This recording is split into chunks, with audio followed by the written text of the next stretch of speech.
guys, welcome back to season 2 of The Outlet with SM. Oh, guys, I know it's been a minute. I know it's been a while, but I'm super excited to be back. I'm just thankful that God has given me the opportunity to even want to even just try to commit to doing a season 2 of this podcast. Again, remember, we're going from the desert to paradise. So I'm thankful for everything that we've learned along the way in season 1. I've been able to just kind of discuss things that I have experienced and the journeys I've been on in hopes that it will provide healing to someone else. So I'm very thankful for this opportunity. I'm thankful just to be here once again, introducing season 2 of The Outlet with Shunna M. So I just want to remind you guys why this podcast is important, why this channel is important. And it's important for you to know that this is a place where we're just going to unplug, we're going to recharge in truth, and we're going to stand in our purpose. And we're going to work our way out of that desert, because it's not only just abusive situations that keep us in the desert, it's all types of things that has the potential to keep us stuck in the desert. And then I also want you to know that even though while you're in the desert, you still can find peace while you're working your way out. So our ultimate goal is just to make sure that we're finding peace. We're asking God for healing, help, and guidance through those difficult times. And another thing I would like to point out is the desert is just not a permanent place. The desert could be just somewhere that's temporary, that's causing some setbacks in your life. It could be a temporary situation that makes you feel like a desert, but we never want to turn something temporary into a permanent situation. So remember, oftentimes God will have us in certain situations where it feels like we're in the desert, but He may be just stretching us for the next blessing that's around the corner. So remember, it's not anything permanent. It's always temporary. And as long as we're asking for healing, help, guidance, wisdom along the way, and most importantly, as long as we're trusting in God, we're maintaining our faith, that's what's going to pull us through. And I do want to mention that it's important for us to be thankful. We should be thankful in all that we do. We should take time to thank God for all the little things that we're dealing with. Sometimes when we're in the desert, we're so focused on the desert itself. We're so focused on all the things that's wrong. We forget to give God thanks for the little thing that's going right. Those thankful moments is what keeps us connected to God. Having an attitude of gratitude, it keeps us close to God. So remember to give thanks for all things, not only when it's going good, but even when it's going bad. We have to give thanks to God. That will keep us connected. That will keep us close to God. And as long as our mind is on God, it's going to force us to, step into a peaceful mindset, because God is love. And so when you feel that love, you're going to feel a sense of peace. So thank you for the opportunity to do that introduction. I'm just very excited. I've been kind of MIA, just thinking about, even if I could commit to doing this again, even if I wanted to do this again, it takes up a lot of time, not just recording the videos, but just mentally preparing yourself. And then not only that, just making the edits, the behind the scenes work that goes into it. And then, sometimes it can be discouraging just to see the number of views that you get. But I'm hoping that over time, this information will be impactful. It may be 30, 40, 50 views now, but maybe 5 years from now, maybe it's 25,000 views. I was doing this journal with Ann Voskamp, and I looked at when she started her journey with this, and it was some years ago, but when I looked at the views and the momentum that she's been gaining just over the years, I mean, thousands of women are reading her books and doing her study guide. And this one particular study guide is called 1000 Gifts. And I participated in this with a women's prayer group at a church that that's in my community. It's not my home church, but it's a church in my community. And I wanted to participate and just connect with other women. And it was just a phenomenal thing. So in addition to my journal, the outlet with SM, which I still keep with me and which I still sell, I also would like to recommend this journal. It is very, very good. Again, it's called 1000 Gifts, and it focuses on giving thanks and counting your blessings. I'm just taking a moment to slow down and count those blessings. And she has a very intense story that she shares if you ever get to watch her videos. And it just really makes you think about things in a different perspective. We all have a story. We all have a story. We all have different stories, but a lot of our stories have similarities. And those similarities in our stories are the things that help us move into our next level. Those are the things that help us to help other people. And a lot of times when we're pouring out into other people, we don't realize how much of a healing process that is for us just by talking about it. So just take a look at this journal, this study guide. When you have an opportunity, you can get it on Amazon, and it's very, very good. I thoroughly enjoyed it. So moving on, I do just want to kind of talk about something that I had to deal with in the beginning of my marriage. I had to deal with some humiliation. And I'm talking about the type of humiliation that makes you just want to go hide. You just like, oh my gosh, is this happening right now? I don't know if you guys have ever felt like a sense of humiliation when eyes are all on you, when you just feel like the talk is about you. And I don't mean embarrassment, I mean like humiliated, like you just sick on the inside, like, oh my gosh. But this is a form of humiliation that I experienced that I would like to share with you. So I'm not big on public speaking. I don't like public speaking. Matter of fact, I really don't like sitting in front of this camera talking to you all, but here I am. So I don't like public speaking. I find myself having to do it sometimes, and it's something that have to pray about. It's something that I have to work through because I don't want the enemy to have that much control over me.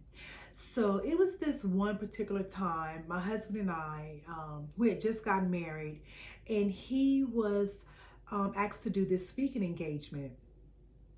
And my husband, he's used to speaking. He is who he is. Those who know who knows. So this is nothing new to him because this is what he's done all along. Now we're newlyweds, and so this is very new to me. So he was like, sweetie, just be prepared if they ask you to introduce me. He said, but I don't think they will, but they might. So be prepared. And I'm like, oh my gosh, I hope they do not ask me to introduce him. So anyway, everything is going good. I mean, everything is going amazing. This particular event is going amazing. Everything is just on 1000, and it's just monumental. So, and it came to the point where it was time for my husband to speak. And, this gentleman, he gets on the mic and he's just like, so, next we have our guest speaker for tonight. And, I'm just ready to hear this word. I'm just gonna go ahead and say it. I'm just ready to hear this word that he's about to bring forth. And they was like, he said, are you ready for the word? The crowd said, yeah. Are you ready for the word? Yeah. And I'm just right with it. Yeah, I'm ready. I'm ready for my husband. This is what my husband do. I'm telling you, my husband, oh, he's amazing. So he's really anointed. It's great. So I'm excited to hear my husband speak. I'm excited to hear the word. And I'm like, yeah, come on, baby. You got this. I'm rooting for him. And I'm like, woo, they ain't thought nothing about me. So I'm in the clear. So again, everybody like, yeah, we're ready. Oh my gosh. And he said, well, before we bring him on the stage, I can't introduce him like his wife can introduce him. come on up here. And I'm like, oh my gosh, it's just like my heart just, I don't know, it just went into a quiver. It was no longer beating at a normal rhythm. I kind of had this out of body experience where I could feel myself getting up. I could feel myself walking to the stage. I could feel myself reaching my hand out for assistance to get on the stage.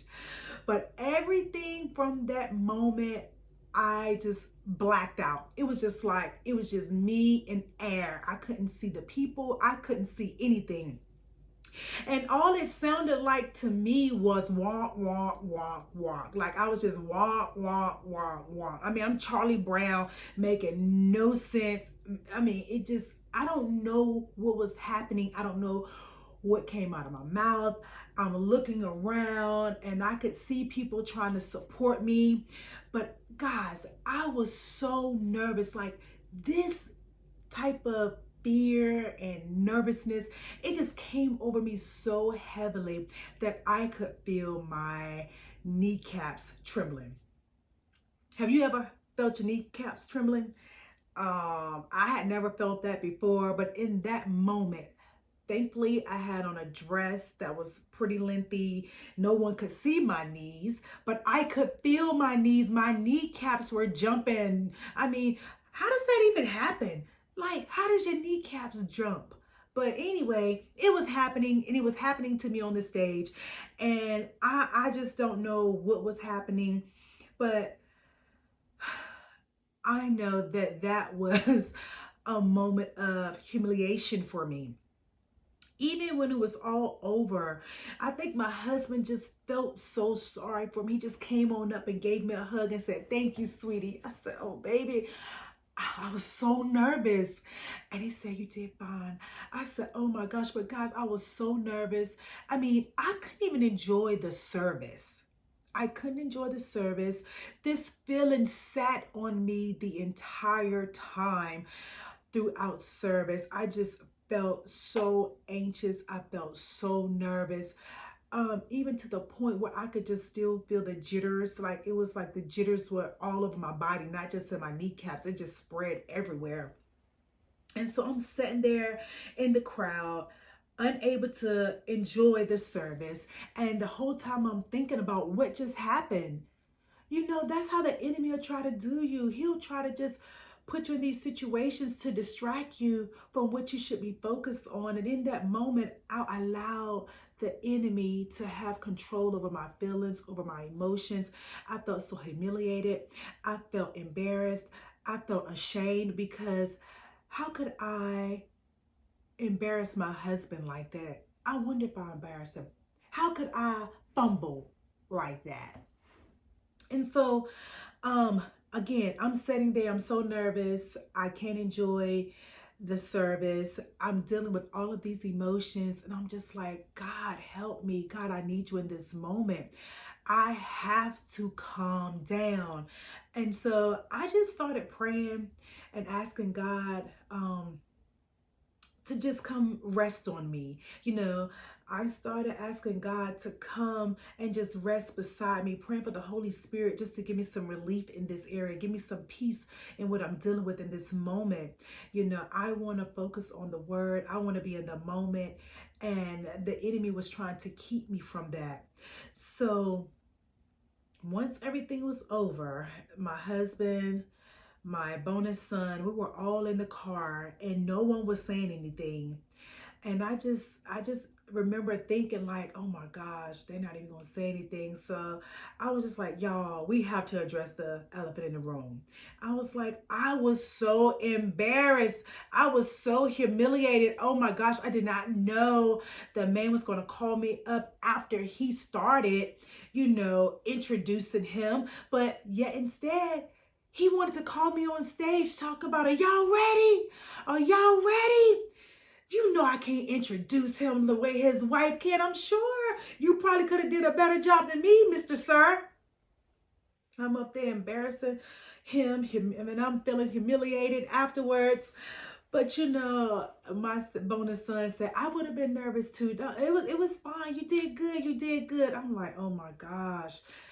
My husband, he was just like laughing, like, oh, it was good, sweetie, it was good. But they so sweet, y'all. Y'all just have to know them. They just so loving and caring. You know, it could have been horrible, but they gonna help me through it, okay? They gonna tell me it wasn't that bad. But I felt bad. And that's what, mattered. I felt bad. I don't want to feel that way. I want to be comfortable in a role that I have. And even if I'm uncomfortable a little bit, I still want to have the confidence and the courage to do what I need to do, okay?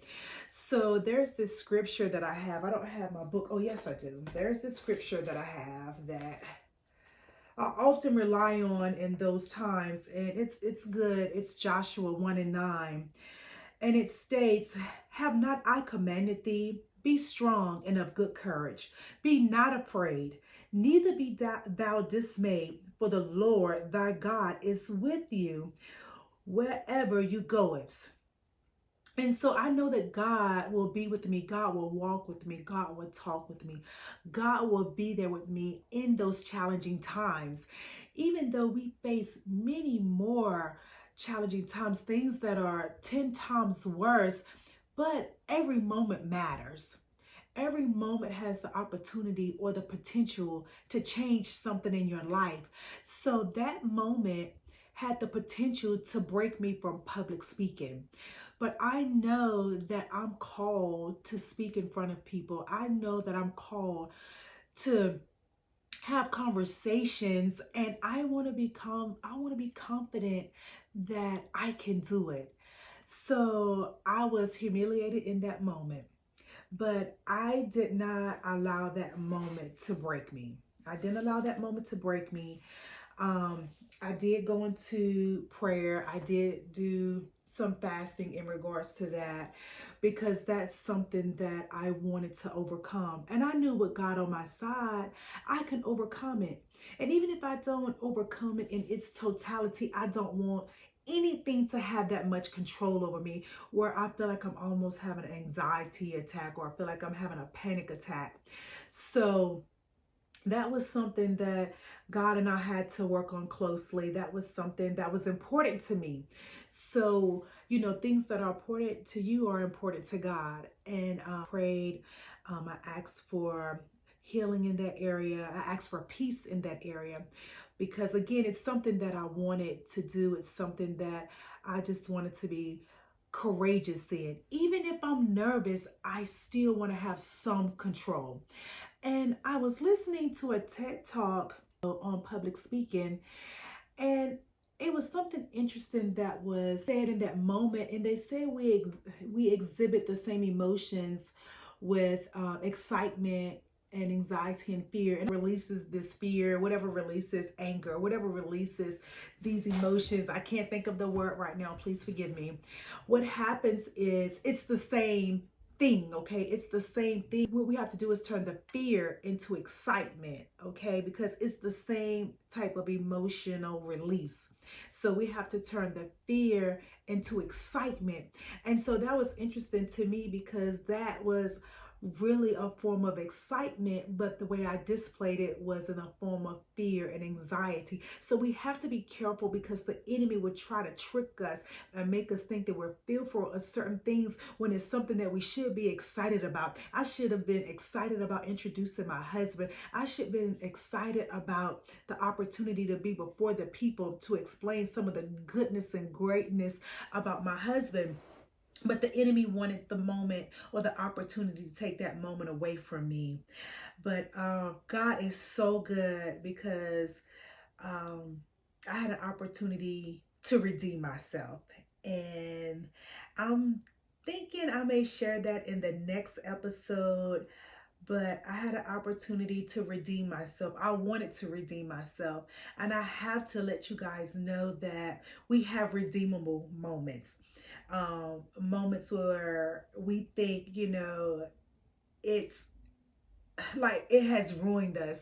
But a lot of times it's just God positioning us to seek Him more, and to grow deeper with Him. And also just to position us in a place that when we have our next opportunity, that we truly understand and accept what that title is representing or what that moment is truly about. So I allowed that moment to be about anxiety. I allowed that moment to be more about pride. I allowed that moment to take away from the blessing, the word that came out of that. But when I had the opportunity to redeem myself, um, it just let me know that God can do all things. God will allow us to go through these little tests to prepare us for the next. Okay, so sometimes we'll have to go through a test to be prepared for the next. So I'm thankful for that test that I went through, because what it did was positioned me to seek him more. It positioned me more to rely on him in those moments. It positioned me to study the differences in public speaking, just to make sure that when that time presented itself again, that I was prepared and I could talk to other people who may have these same fears, and just allow them to know that they can overcome it. Because again, I still don't like public speaking, but I will do it, and I will do it courageously. So I thank God for that opportunity. And I just wanted to share what humiliation can look like and how humiliation can affect us in moving forward with different things in our lives. And one thing we're not going to do is allow anything to keep us from moving forward. We're not going to allow anything to keep us from being prosperous. So we're going to tell humiliation it has to stay in the desert. Humiliation will not have control over us. The only thing that we're focusing on is God and moving forward and coming out of the desert. So we're going to be still talking about healing, help, and guidance, because that's important throughout that journey. We all need some healing in some form or fashion. We all need some type of healing. We're all dealing with so much. And I want to end this episode also just discussing the importance of being thankful. So I want to remind you guys to be thankful for everything, not just the grand things. Be thankful when things are tough. Be thankful when things are going well. Thank God for the sunshine. Thank God for the breeze. Thank God for the soap suds that's on your hands. Thank God for the warm water that hits your face. I mean, all the things that we often take for granted are the things that we need to be thankful for. So thank you guys for tuning in. Again, welcome back to season 2. I have some great information for you. I have more great personal stories that's going to help us all get through some things that we've been faced, some challenges that we've been faced with. So again, I'm excited to have you. So thank you again for tuning in to the Outlet with Shunna M, from the desert to paradise, a place where we're going to unplug, okay? We're going to unplug from the chaos, and we're just going to recharge in our truth, and we're going to walk in our purpose, okay? So again, I missed you guys. I'm back for a little while, and we're going to do it right, and I'm going to talk to you soon, okay? Take care. Bye.